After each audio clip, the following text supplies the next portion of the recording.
খেতে খারাপ পরিস্থিতি ওদের দায়িত্ব পালন ঠিক আছে নামাজ গেলে এলোমেলো চিন্তা নাই রাজপথে ছাড়ি নাই আমরা সবাই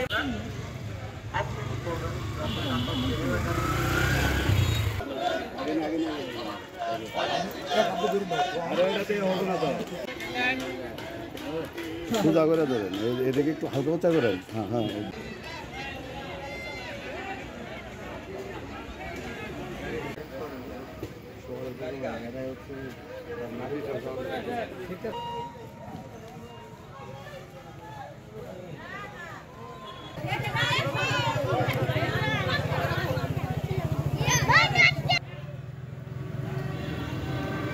সম্মানিত এলাকাবাসী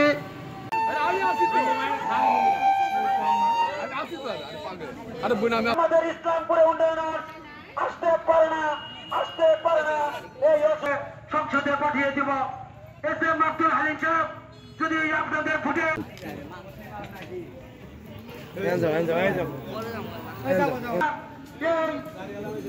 সম্ভব কিভাবে ইসলামপুরকে উন্নয়ন করবে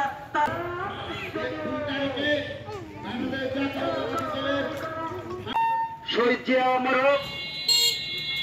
দেশ নেত্রী বেগম খালেদা জিয়া জিন্দাবাদ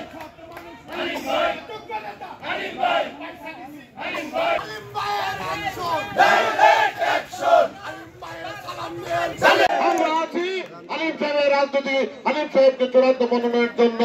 তাই আমি বলতে চাই চূড়ান্ত মনোনয়ন না হওয়া পর্যন্ত আমরা ইনশাল্লাহ আপনাদের পাশে থাকবো আপনাদের সাথে নিয়ে আমরা এগিয়ে যাব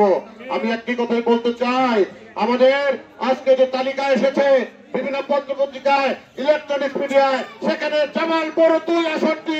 সন্নিবেশিত হয়েছে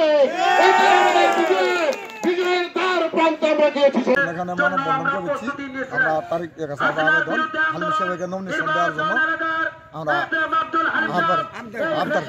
নেতা তিনি বিএনপি ধানের শীষ মনোনয়ন পরিবর্তন করে হালিম ভাইকে দিতে হবে আমরা হালিম ভাইয়ের আজ পর্যন্ত 14টি মামলা রয়েছে এমন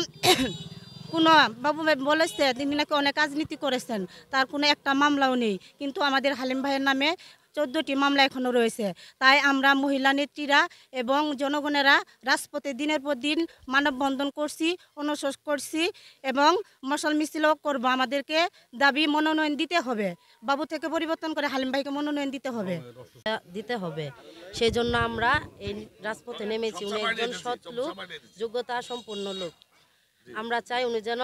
আমাদের এলাকার এমপি হয় এবং এমপি হলে ইসলামপুরের উন্নয়ন হবে এই জন্য আমরা এই রাজপথে নেমেছি ওনাকে নমিনেশন দিতে হবে